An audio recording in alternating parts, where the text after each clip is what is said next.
Cool. All right, guys, how are we doing? So, welcome to the first success story, which is a part of this 5-day package. And one of the reasons that we're doing this is because I really want you to see.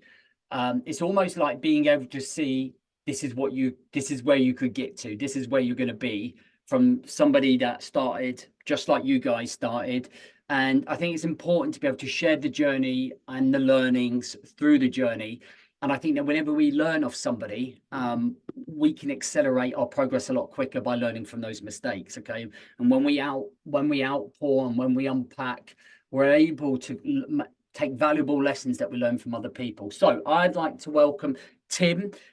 Tim has been working with me for, I would say, nearly 2 years, 2.5 years. Start 2022, if not longer. Uh, I'd say 18 months, maybe. It's less than 18 2 years. months. Yeah. So you Just started, feels like that. Just feels it like just that. feels like, yeah, I feel like I've been working with you for 20 years. Fucking nightmare. So like you've been working with me a long time. So Tim started off like in and around these kind of free programs, this free stuff, just kind of really understanding like what we were doing. It's just kind of like surface level, as I call it. And then came on board, um, didn't show up, got an absolute bollocking, and then come to work with me a lot closer. So we're not going to spoil it all. We're going to get stuck in. So Tim, do you just want to introduce yourself, who you are, what you do, and why you're here? Yes, hello everyone. I'm Tim. I run a live music agency called Bougie Music, Boujee, little plug there. And we provide live bands and musicians for mainly weddings, but all private events of all kinds. So weddings, parties, corporate events. And the reason I came to JB, at the time, I thought I was looking for a life coach, usual catch-all term, it doesn't mean anything. And I put in the COVID period, obviously there were no events, no live music. And then once everything came back in 2022, no, 2021, sorry, it was incredibly difficult, stressful time. We went from doing one, two events in maybe a 15-month period to suddenly being busier than we'd ever been because we did all the events that had been postponed, plus events that were being booked in that we'd had to take since then. So the first wedding season, the first summer was, very stressful challenge, but it was easy to write that off as kind of, a post-COVID thing where it Yeah. was impossible to manage. Second year round, again, wedding season happens, and the way that I'm running the business and managing my life is just not structured enough to handle what's going on. It's too chaotic, too busy, and so by the end of that season, I'd come to the realization that I didn't know how to operate my life and my business at the level that I was trying to get to. And I consider myself someone that was capable of it, but I just didn't know, I didn't have the skills, I didn't have the teachings to actually understand how to structure everything. So I was looking for a life coach or someone, what I would now call a mentor, to show me the way to like how do I run my business? How do I run my life? Like I want to grow, I want to progress, I want to build all these things, but I can't even manage where we're at the moment. So what do I do? Where do I go? How do I go about it? And just Yeah. look into someone for guidance. Yeah, 100%. So, like, I think the key thing here is to understand that actually this is, and I still think today, 4 years on, this is still almost a ripple effect from the COVID period of time, right? In terms of going from 0 to 60, in like rapid Yeah, style, right? And yeah, almost all of this tidal wave of work and obligation to play catch up from missing out on finances and security from COVID to then suddenly go, I need to re-establish security in my career and for my livelihood of my family. And then going, fuck, I've just got to do everything. I'm just going to burn myself into the ground to make sure that this works, right? So 100%. I was playing catch up. At the time, I was both running the music, the business, and also performing as a musician within the business. yeah, So, we hadn't really earned any money for that whole COVID period. So I was yeah, like, at the time when COVID was approaching, I was expecting to start building a team and start to delegate. And then I had to kind of cancel that because COVID happened, and I can't take on people at that point. So then Yeah. when it came back, I still didn't feel in a position to do that. I was like, I need to just make as much money as possible, as quickly as possible, and catch up Yeah. before I really start trying to do that. In hindsight, I understand that that's a massive mistake because the structure just wasn't there to handle what was going to happen. Yeah. But it was an exceptional time, so it's hard to really know the right thing. But anyway, the point is that it was just the catch up mentality that I had was part of the problem, and just Yeah. thinking I'll do everything myself, I'll take everything on, and not having any structure around what is my maximum capacity, what can I actually do, how much Yeah. time is there, Yeah. and managing time, managing myself. Yeah. Yeah. I think the key thing for me when we first met, but so if we tell the story is that you come into our world and you did like, I think the 90 days straight away. Yeah, I signed up for I think it was 90 days, yeah. 90 And days. yeah.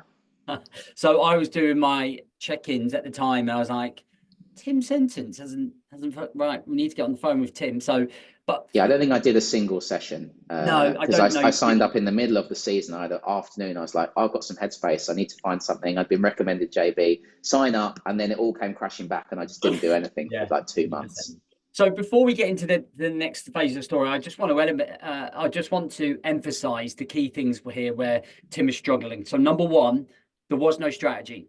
There was no strategy whatsoever. The strategy was survive, eat shit, and actually sacrifice your own health and connections with the people that Just you got at the moment. work harder. That was the only strategy I had. 100%. Second thing is there was no structure between professional life, work life, no barriers in place, no standards in place, no self-discipline. It was just wake up, react, react, react, go to bed, wake up, react, react, react, hit a 100%. brick wall, right? So this is really important. So the other thing is that there's no routine set in play, and you weren't embracing life. You were just existing and surviving, right? And for me, this is a clear indication of not having a mission. So like, at the time, you didn't actually know what the mission was other than just, I've got to earn money. Like, that's it. I've just got to earn money. Yeah, So be bigger. That was it. yeah. So I want to be the next big thing. I want to like self-pressure, expectations, all of those things piling onto you. So what were the sacrifices of that mentality and that way of life? Basically everything. Because like you said, there were no boundaries around what I would, what did I need to maintain in order to have, a life or health or anything. Yeah. I would say the only thing that I was always aware of being healthy and being fit. So I went through a kind of boom bust cycle of like training and trying to maintain that and being aware that that was important. But even that, as soon as it got busy, training went out the window. We had our second child at the start of the pandemic. So by this point, we've got two boys. They're both quite young. So I was still trying to show up for them and have aware again that I wanted to be a good dad. I wanted to be present in my kids' lives and obviously for my wife as well. But there wasn't any particular structure around it other than, I wanted to be there in the morning. We kind of came to agreement around when I would do bedtimes or things like that. But, it was still just a case of outside of that, just work harder, sacrifice sleep, sacrifice health. Even when we would go away for holiday periods, I would just get up earlier so that I could work before everyone else got up and then have a holiday and then, do the same thing the next morning. So yeah, there was definitely nothing that I was, keeping a boundary around. Yeah. It was just, and as things got busier, I just felt like, well, I just need to sacrifice more in order to find the time to keep on top of stuff. That was the only system that I had. Yeah, I think it's different. It is tough, isn't it? So, like, I think the thing that having got to know you so much better now with how we're working together is that when we look back, I think probably the most, in fact, I'm going to see if you can recognize it. What was the most painful regret and sacrifice around that time? I mean, the impact that it had on Lizzie, my wife, I'd say the boys were probably a bit too young to be aware of it, although they would have felt it in some way that they couldn't, describe. What would she have described? How, like I've spoken to her, obviously. So for those Sadly, that, yes. yeah, so Tim works with me on a one-on-one basis in our top 1% club. So Tim has, if you like, promoted himself all the way up to kind of this level. So part of that process is getting to know the family and get to know the people. It's not just a case of me and Tim, it's about Tim and his family and making sure that like his family know who I am and what I'm trying to achieve for him. So like I've had chats and one-on-ones with his wife as well in terms of how he's performing to his shock. And so how do you think she would have best described you around that time? I think just stressed, just stressed. It wasn't What do you like like when you're stressed? What happens when you're at home and you're stressed? I go internal. So, I'm quieter, and I'm not like able to kind of joke and laugh and be silly, because there's that undercurrent of like tension that doesn't enable me to fully relax. And I'm, more introverted than extroverted. So, my way of recharging is to go in and be on my own. But obviously, when you're doing that and around other people, you're just kind of unreachable and uncontactable. So I think Lizzie felt like she couldn't properly connect with me and properly reach to me. And there was just an undercurrent of stress every day that even in, when we would have fun, it still didn't feel like, properly relaxed and happy times. I always, and I've been in that situation, like, I always share this in my journey. Where you were is where I was in 2014. And it took Jem, who is now my wife, to turn around and go, I actually don't like being around you because I'm treading on eggshells. Mm, I don't even want to approach you sometimes. I'm too worried to approach you. And that's the sobering effect of us not taking priority or taking charge of ourselves, right? Not leading ourselves, is that we missed. And I'm glad you said it. I'm glad you said it was the wife, because that is the thing, right? That's the most important thing. Because mhm, actually, if we and I see this all the time, like men disconnect to a point in that relationship where then all of a sudden the wife wants out because she's disconnected from you. Because there's no disconnect, they leave you a year before they decide to leave you. So like in their mind, they like at the time when you think she doesn't care, she left you a year ago because you stopped showing up for them. And that is the harsh reality of life, of like for a lot of men, because they throw themselves into their career, into their work. There is no life mission. They're not taking care of themselves mentally, emotionally, and physically. And what we don't understand is how that affects other people with the ripple effects for the wife and the kids and stuff like that. And we're wondering why the kids, when you're coming through the door, not like, Daddy, like want to cuddle you. They just don't even notice you. And then you're like, not you, but like in general, the man is like, why did he always want mummies? Because like mummy's always present. Do you know what I mean? We all have a different roles. Like Jem looks after the kids and looks after the house while I'm doing the work until they all go to school. So we all have a role.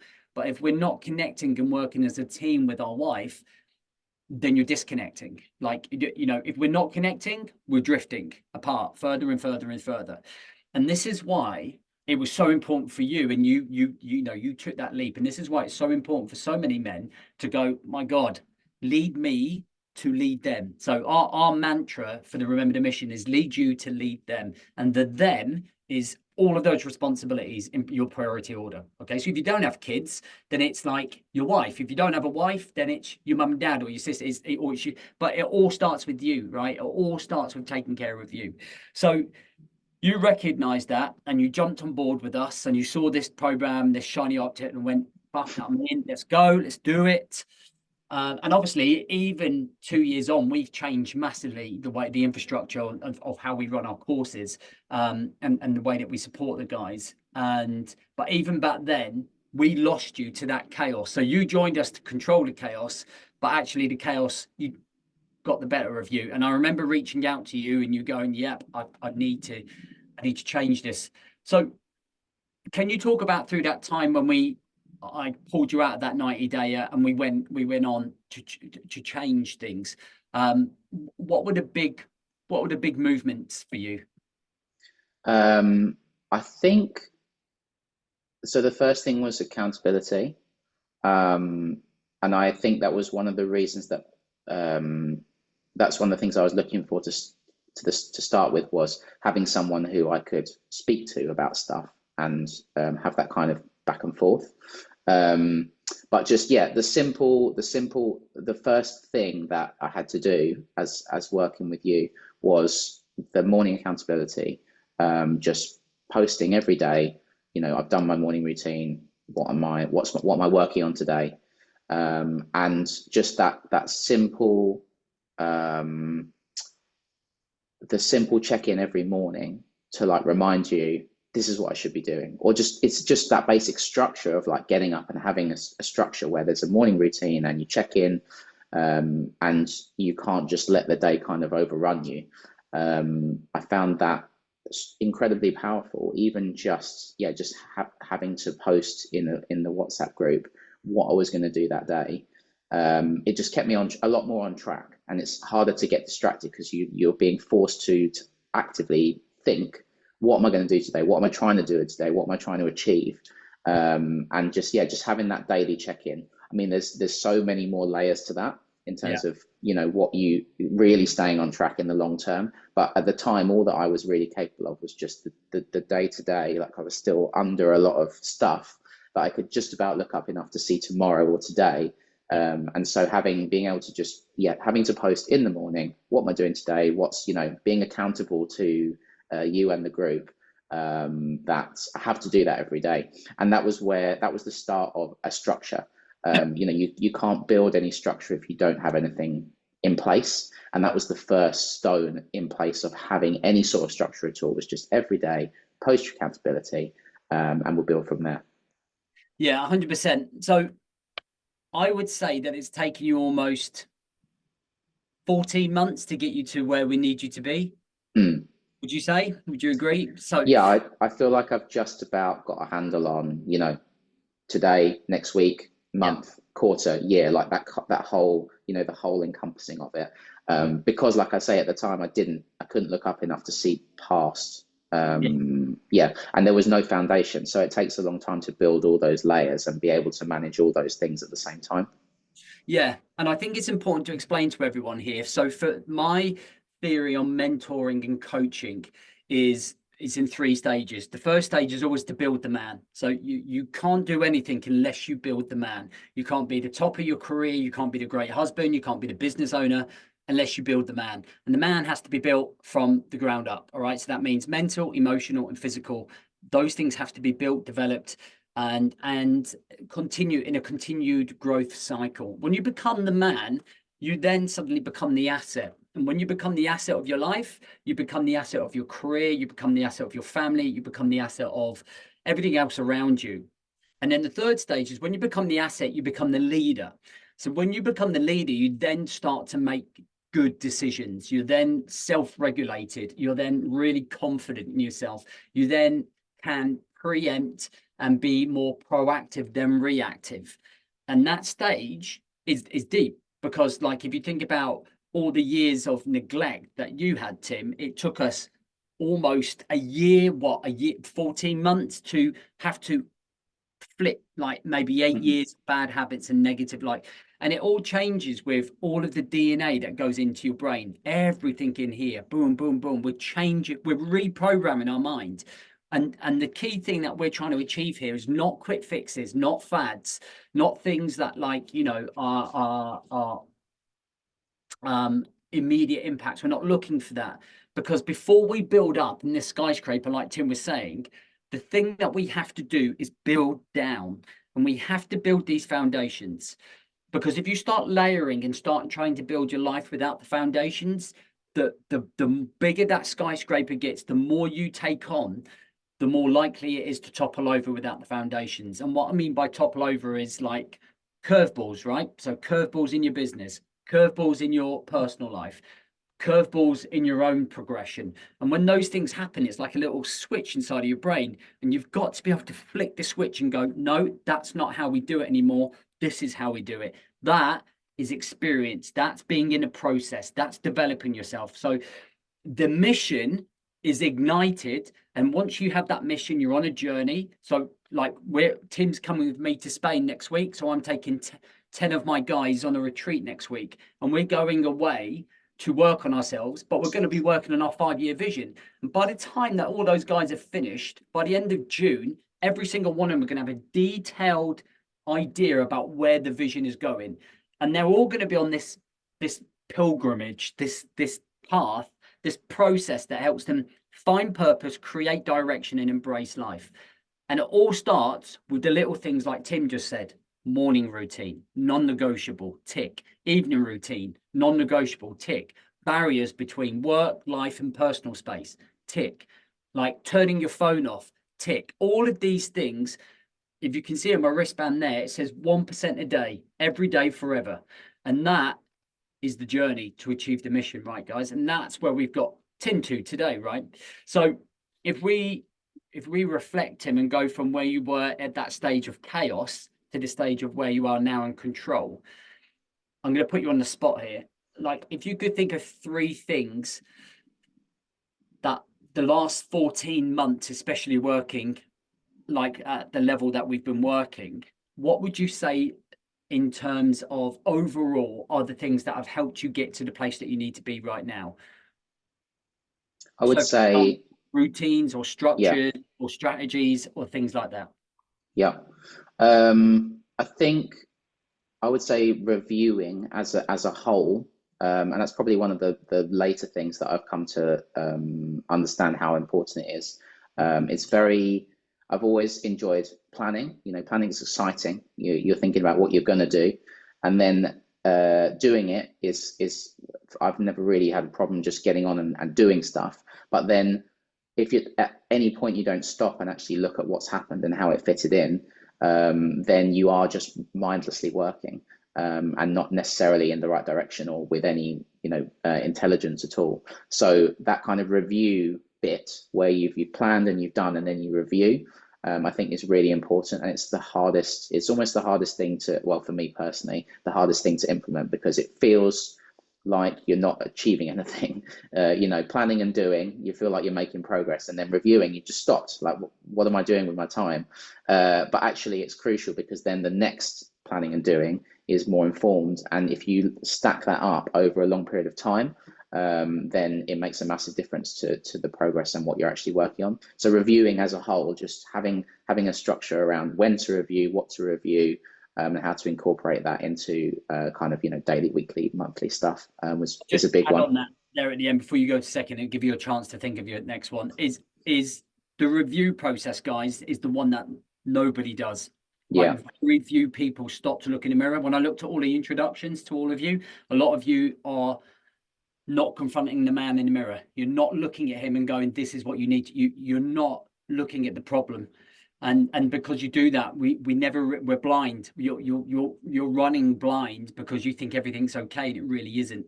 And in fact, Tim, one of the hardest reviews that we did was in Portugal last year, when we really looked at that relationship, didn't we? And was like, fuck. And that was an eye opener for you. But you never let it get to that stage again. And that was huge for you. And I think you are right. You've always resisted the review phase to the point where I've been like, bang, I have to do it for you. And then you're like, man, now you're doing it much better. But again, it's like anything, guys. When you ride a bike, you get better the more times you do it, and it becomes part of your DNA. The new coding going into your brain, you're reprogramming yourself. And we do a review every day, and I do it with the same guys, and it takes 5 minutes at the end of each day, but it keeps your brain alive to what's happening around you. Yeah. Yep, definitely. Cool. Number 2. I mean, we've already touched on it, but just the morning routine, like having some sort of routine when you get up. I think it's probably the most, if you're on Instagram or anything, it's going to be the thing that pops up the most. Here's whatever successful person does for their morning routine. But it doesn't really matter what it is. It's just about what works for you, and having a structure around what do you do when you get up that gets you in the right place, that sets you off on the day in the right way. Because it is so easy to start the day with the wrong thing and the wrong mindset, and then it does impact your whole day. So just having a good morning routine, whatever that means for you. I think on that as well, guys, routine is basically a funnel of action that has structure. Okay, so it's kind of like when you go through this funnel, so like when you think about any type of routine, this is a routine. I've based my daily routine around this here. So we have morning routine. Then the routine is to get the train to come to community office, be at the community office. The routine is then like I've got these different time blocks throughout the day, as does Tim. And then at the end of it, then we have this routine to exit work, decompress. And then the routine then goes into being present in the evening. Okay. And routine is the things that keep your life in order. Okay.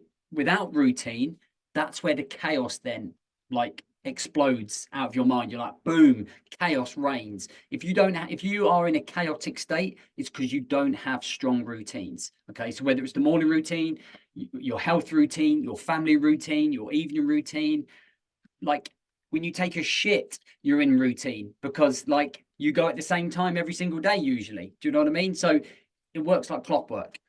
Cool. Last one, guys. If there are any questions for Tim, now's the time to start asking him, so that when we finish this last one, we can ask him anything to wrap up. Third one, yeah, there's a few things that come to mind, but I think um, the way planning my day in blocks and using that as a structure for planning and front loading the day where the hardest stuff is at the top and the easiest stuff is at the end, and then having a kind of blocks within that of what you're working on. It sounds kind of simple, but actually when you think about how you spend your day, most of the time you're not like, well, I know what I'm going to do for this hour and a half and this hour and a half and this hour and a half. You're just kind of working through stuff and there's no real start and end of sections. So just having those blocks where it's when you're looking forward to next week and going, I've got all these things to do. How do I fit them into my week? Where do they all go? And just starting to piece together, okay, I tend to do this at this time on each day. I do this on Mondays or Tuesdays or whatever it is. Like I think a good example is I'm training for triathlons, and so I would tend to do that at different times to kind of fit in with when the pool was available, when whatever else was going on. What I changed was to do my training at the exact same time every day, regardless of what it was. And I had to find a way so I could only actually swim on Tuesdays and Fridays and Saturdays because that's when the lanes line up with when my training slot is, which makes it sound harder, but actually just knowing that at 8:30 every day, that's when I do my training. Just that consistency and that structure of, the time blocks for that each day, it just makes it so much easier to plan. And so much easier to figure out there's so much to do, when you're going to do each thing, and then having a structure around when it is. 100%. So I'm going to show you guys an example of this. Hopefully this comes up. Can you see that, Tim? Yes. Cool. So what we have here is what Tim's talking about. So this is our system to be able to manage our time. So when we look at this, so this is today. So if you look through my day, I'm up at 4:15 here. 4:45 to 4:50 is walk, podcast. Basically, I'm telling myself what I'm going to do. So if you think about when you're at school, right? When you're at school, you have all of the different periods of the day. You know what you're going to learn. You know what teacher. You know what room you're going to be in. This is almost the same. So on the right here, I've got my weekly tasks and I've color coded them. So I know when they're going to be covered. So I know that building out this job that's here, I'm going to be covering here. I know that there's Tim's interview, so I've blocked out that section for him. I blocked out 30 minutes for lunch and then going into something else and then wrap up, which is going home. So down here, I've got my professional goals here, and then I've got my personal goals here. Okay, so this then is bringing sort of control. So if you look down here, here's my June 28-day goals. And then when I come down here, there's my 12-week outcomes. Okay. So I haven't planned this is last week's plan. So all the color code, and I'm planned all the way up pretty much until 1 o'clock on Wednesday.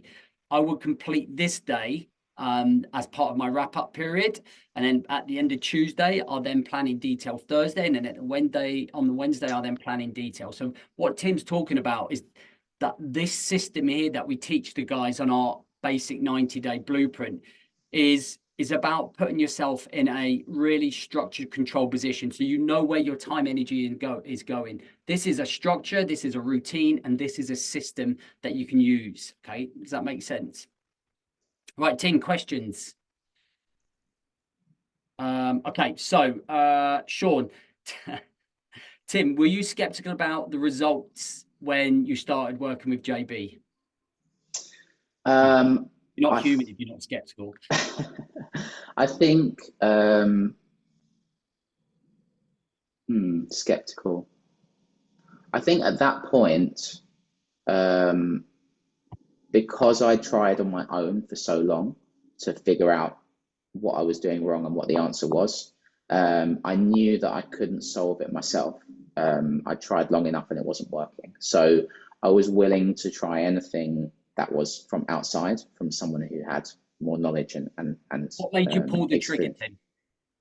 Tim? Which time? uh, First time, like when you commit and you go, fuck, I'm going to do this. Can you remember that far? I think it was the idea of having a system that I could learn and then implement in my life. So yeah, I think that was it was having some sort of system that I could learn and then implement. And what was the original question? Was I skeptical? Yeah, so I think any because I didn't have any knowledge would have been an improvement, and I didn't have any system. So and then once I started, the fact that I saw results from something as simple as just putting accountability in every morning and being like, oh, that is such a small thing, but it's had such a big impact. I was like, okay, well, there's obviously something going on here that works. So I just need to keep doing it.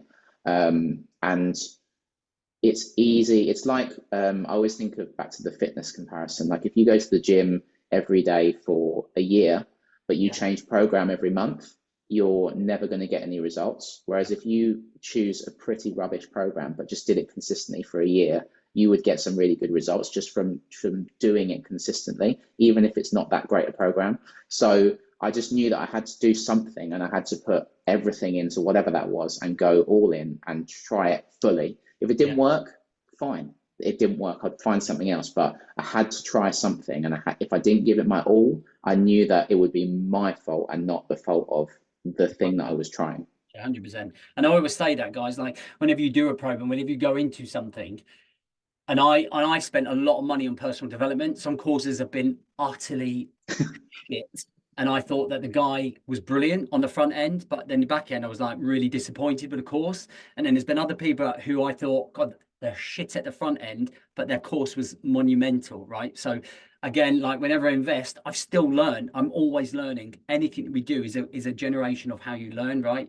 I think that's important to understand. All right, next one. Dunks is on. How's it going, Dunks?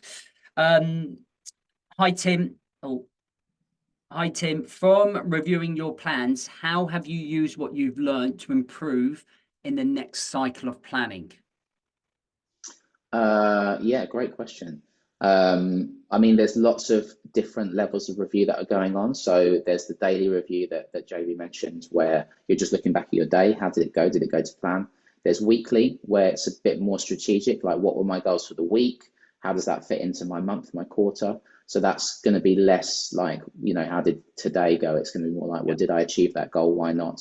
So I think that has an impact on how you're kind of feeding it in. But essentially, it's keeping you on track. It's keeping you on a path. So if I have a goal for, I mean, I should probably use something that I'm actually doing. So let me just cheat and have a look at one of my goals, and I can. Top of your head, Tim. You shouldn't be. I should do. Oh, so embarrassing. You've embarrassed me, everybody. Let's say I've got a goal for this quarter, which is one of the main things I'm working on, which is like for my business, I've designed lots of spreadsheets that manage everything, and I want to get away from them, and I want to install software that does all of those a lot better than my spreadsheets. So like that's my goal for the quarter, and then it's broken down into what I need to do each week in order to achieve that. So then when I'm reviewing, I'm looking back at whatever milestone I set for that week. Like, did I achieve it? And if the answer is yes, then great, we're on track. If the answer is no, it's then the next question is why, and that's the important bit. Why did it not work? Like, did I not put the time in that I said I was going to? Did my approach not work? You know, just taking some time to understand what went wrong, and then only when you try and challenge what went wrong or why you're not on track, then you can take away something and be like, well, if that was wrong, let me try this. And then you do that next week. And did that work when you review? If the answer is yes, great, you know that that's what you can do next time. So I guess the answer is challenging yourself on what worked and what didn't, and then using that as a learning for next time. And it's basically just iterate, rinse and repeat, like trial and error almost. But having that bit where you're like, well, that trial didn't work, that trial did work. And then if you keep the things that do work and get rid of the stuff that doesn't, over time you will make progress and you will learn stuff. And it's a very personal journey of like what works and what doesn't. So that's why it's so important to challenge yourself on in that review phase and say, why did that work or why did that not work, and try and implement something for next time. There is no point reviewing if all you do is go, oh, it didn't work, and then you just do it again the same way next time. It's that next step of like, what am I going to do differently next time? That's the learning that's important. I think so as well. And I just want to add to that. There's a couple of things. Number one is like the review part is about the connection to the bigger picture. So at Tim's level, where he's at like chapter 400, right? So for a lot of people who just start this process, they're at like chapter 0. So for you guys, for anyone that worked with us or comes into works with us, it's about building the 7-day mission for you guys. It's like, how do you get, like, you become conditioned to planning your weeks. And then when you become comfortable, you then plan your 28 days. And then when you become comfortable again, we then start planning over 12 weeks. So it's like someone coming into a deadlift and going, lift that 200 kilograms. You couldn't do it. Okay, you'd have to start with the bar, and then you add weight, and over a period of time, you're ready then to be conditioned to lift that weight. When we review, me, Tim, everybody else that's in our world, it's about going, am I on track to achieve that 5-year vision? Okay, or that 1-year milestone that I need to attract, or this 6-month milestone. And it always makes you think about the future and the bigger picture. But instead of being so reactive and, oh, I've had a bad day, and start fucking moaning about it, it's a case of going, well, that was a bad day. Tomorrow we're still on mission, we're still on task, let's go.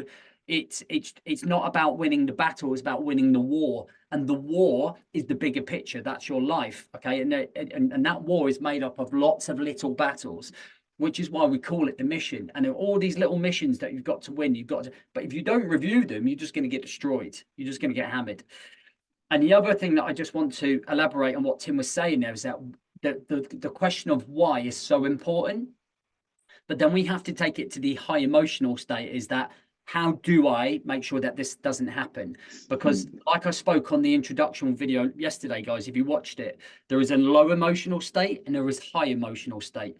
Low emotional state is when we wallow and we just think, why is this always happening to me? Why am I not losing weight? And we stay in that position, but we have to transfer as high performers to go from, oh, this is why it's happening, to here's how. So we go from why to how do I now make that work next time? How do I stay on task to achieve that mission? How do I not waste all my time on fucking Instagram or TikTok, and so on? And then from the how, you create steps of action that then almost is inputted into the following week's plans or the following month's plans, or whatever, and so on.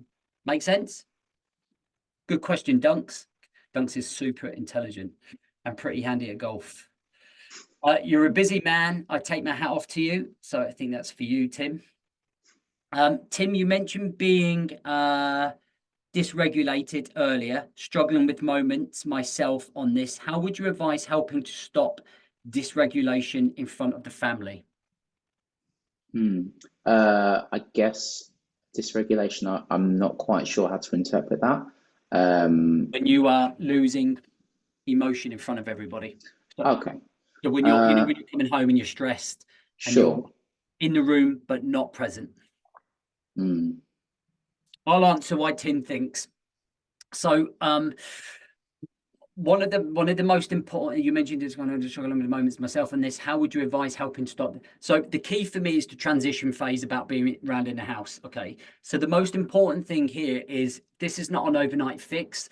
This is something that you have to be able to build in terms of becoming the man. So that in terms of is prioritizing yourself with morning routines, with exercise, with clarity on where you're going. The reason that we're so dysregulated within the house is because we're not happy with where we are in life. I believe, I've worked with a lot, thousands of guys. I've spoken to hundreds and hundreds of them. And the problem is that when you're not in the place where you want to be, if you're not growing, you're dying. And when you're in that place of dying and just existing, you're not in a great mood. And it becomes very difficult to condition yourself to be regulated, to go, right, recognize my emotions, have perspective of my emotions. And that's where the self-mastery comes in. And we're going to talk about that tomorrow. But that's self-discipline, that's self-leadership, that's mental resilience. And it's not letting every single issue that comes into your world affect your mentality. Do you know what I mean? So how we self-regulate ourselves in the house is by having routines, is by having structure, is by having habits and routines that allow us to be on top of our game, to manage our time, to understand ourselves better. And if we don't work on ourselves, if we don't review, like Tim has mentioned, then we never really do face that man in the mirror that goes, I'm constantly ratty and constantly stressed. Everyone is treading on eggshells around me. That's my interpretation. What about you, Tim? I think, yeah, I was going to say, similar to you, that it's that phase of going from work to home that is the kind of crucial step. If you're not putting any energy and time into winding down from the state where you are stressed, because work can be stressful even if you are on top of your game. There's still going to be stress that comes up at work. So there has to be some system of getting from that stress state to a relaxed state, and understanding that that stress is there, but it will be dealt with later. Yeah. When you're at home, is not the time to deal with that stress. It's deal with it at work, wind down, and then right, when I go back in tomorrow, whatever I'm doing tomorrow, I'm going to pick this up and I'm gonna fix it or challenge it or whatever it is, and get back in that work mode.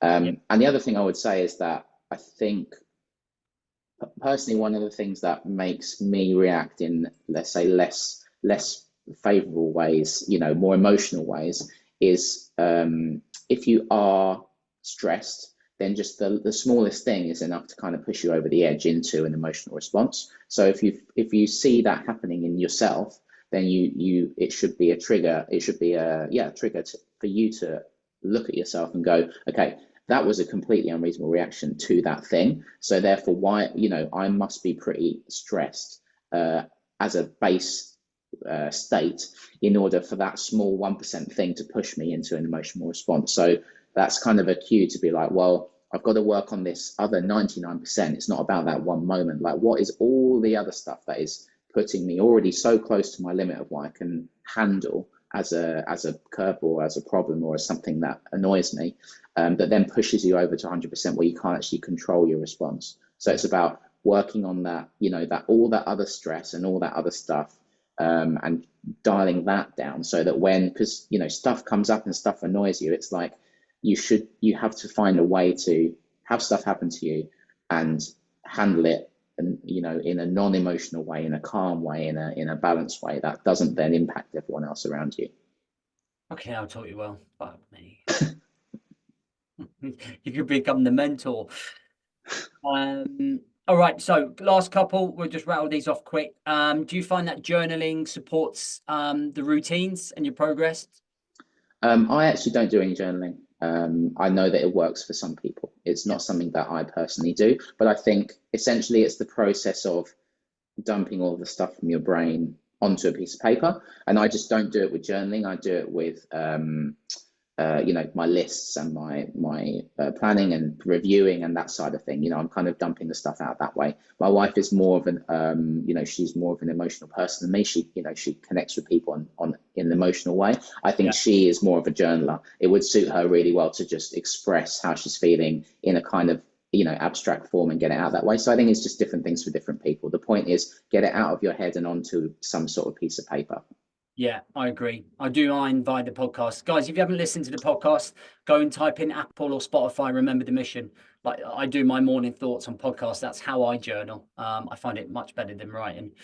Okay, last question from Phil. How long did it take you to create and accept your 5-year mission as being right for you? I think I'm close to understanding what it should be now. So let's say that's a long time. That's, I'd say in terms of me working with JB on a level where we're doing this kind of depth of planning, it's been about 16 months or something like that. So it sounds like a really long time, but it's not like I've been working on it for 16 months straight and nothing else. It's that kind of gradual realization of what it should be and how it pieces together and how that translates through to what I'm doing every day or what I'm doing every quarter. So I think it's more about it's less about creating, I did a 5-year vision a year ago. I just think it was not particularly well informed, and it was a bit abstract, and it didn't have much tangible, concrete things that I could work towards. You're It a was just different kind of, man now. Yeah, well, and that's exactly. you're a different man. And I think, Phil, the answer to that question is very much subjective to the individual. So like your growth, Tim, is like triple most because you work very, very closely, right? Guys who don't work at that level will grow and evolve also, but everyone grows at different levels, right? Everyone evolves at different levels. I did a 5-year vision. I did a 10-year vision when I was 40. I'm now 45, coming up to 46. And I realized that the things I had done, most of the things that I said myself that I was going to do by the time I was 50. So I recalibrated mine last year, and I've just recalibrated mine again, ready to go to Spain next week. And I looked at the two and I was like, man, they've completely shifted. And that's because we're constantly unpacking, we're constantly learning, we're constantly evolving the way that we grow. And that's why every single quarter I will always say to the guys, check in with 5 years. Is it still what you want to achieve? Because that then has the ripple effect all the way back to what you're going to do today. Okay. And I'm not going to give too much about what we're going to do tonight. But Tim, I just want to say a huge thank you for your time. I know you're really fucking busy. You've got to come to Spain with me next week. And there's me giving you all shit this morning to make sure that your work's done and you're giving it to me. So I appreciate that. I'm sure the lads really appreciate it. It's been really nice to speak to everyone. And the journey that I've had with JB has changed my life completely. In the last 18 months or 2 years or whatever it is. I would encourage anyone who is just starting their journey and just starting to open their mind up to this world to really embrace it and go for it. And I'm just happy. It's nice to be able to put something out there that might help someone. Actually, just that one bit, that one thing, that first thing, whether it's that morning accountability, whatever it is, that first step, that is the foundation for everything else. So just take that. It's been really nice and great questions as well. Thank you. You saw me thinking very hard to try and come up with something, clever to say to you. So they're great questions. Cool. So just a reflection, guys, 19:30 tonight, I'm going to be doing a live coaching session on actually looking into your future. We're going to talk about the concept of the 5-dayer. For those that are on a backstage pass that are going to be with me Wednesday and Thursday, we're going to go into a lot more depth, kind of like this format, really, how I'm talking to Tim. Rather than being on Facebook, it's going to be very much live, conversation based as we extract things and how we put that together. And then the next success story is 12 o'clock on Wednesday. I'm going to be talking to Marcus about how he overcame stage 4 cancer and is still alive to tell the tale and is now thriving as a Wim Hof instructor. And he's also one of our coaches as well. So it'd be a really great story to follow up Tim. So Tim, thank you. Everybody else, thank you. I'm not even sure how to end this meeting, but I'm going to end it. Tim, I'll voice note you after. Guys, thank you very much. Take it easy.